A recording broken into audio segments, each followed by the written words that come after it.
Mr. Let Go is Hope Giselle's latest victim. Now, as controversial as that is to say, I think it's fairly accurate. Forgive me with the pronouns, I get confused. Hope went on a show with Fox. So we saw that, a few weeks ago where she, was on there with Dr. Umar Johnson, and he didn't know that he was talking to a biological male. The same thing just happened with Mr. Let Go. Hope called into his show. Hope, who's on the left right there, called into his show, called into Mr. Let Go's show, presenting as a woman. And Mr. Let Go had just basically the normal conversation with Hope as if Hope was a woman. They're talking about all the social dynamics between male and female, and even the biological dynamics. And she's Hope is talking about how women give life and they birth, and Mr. Let Go is responding to her as if Hope is a ovary or egg carrying member of society. And so that's where it got goofy. Now, I tend to believe that he did not know, but let's listen to a little part of this conversation here.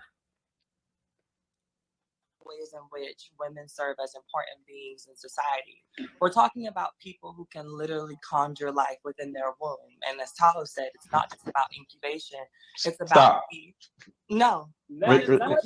Respectfully, women cannot conjure life. Mm-hmm.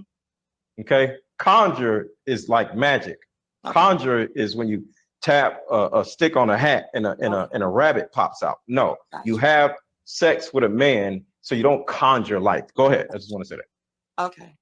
The mere fact that he's having a conversation with Hope about explaining that you have sex with a man and that's how you conjure life when Hope is a biological man, it really crystallizes the bigger point that I'm trying to make here.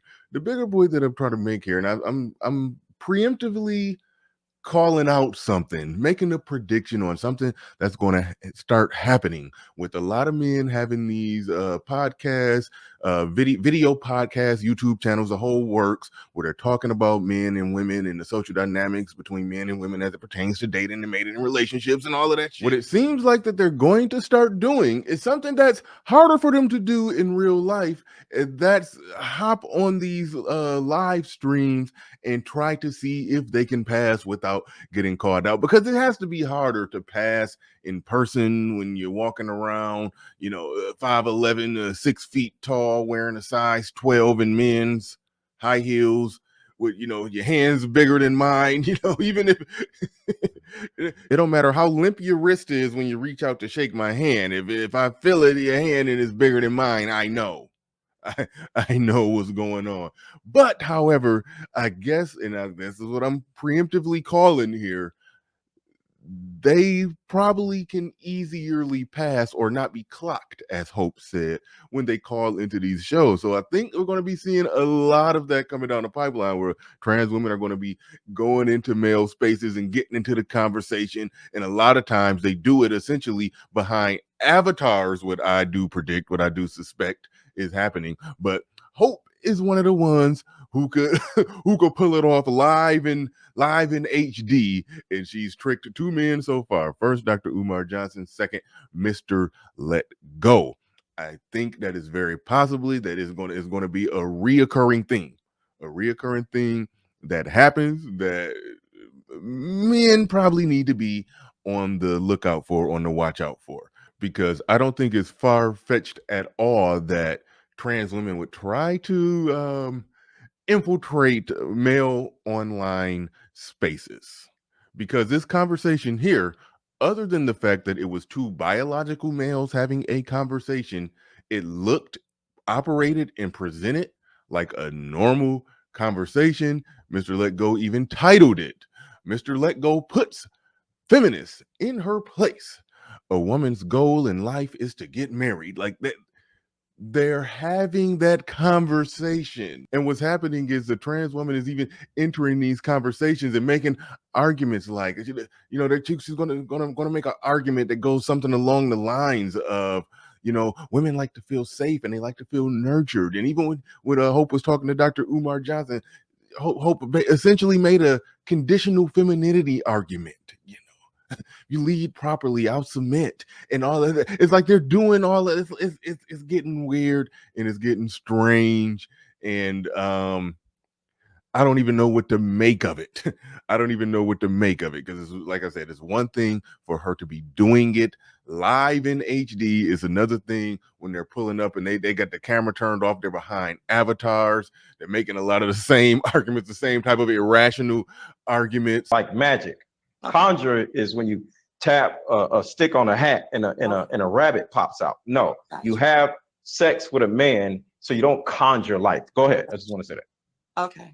Semantics, but okay. Anyway, so when we talk the same type of disrespect, the same type of slight, the same type of dismissive, I'm better than you type of stuff. It's the same exact energy.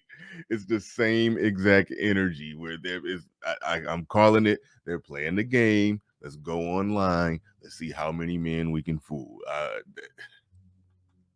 Talk about the idea of women being important or women being beneath you.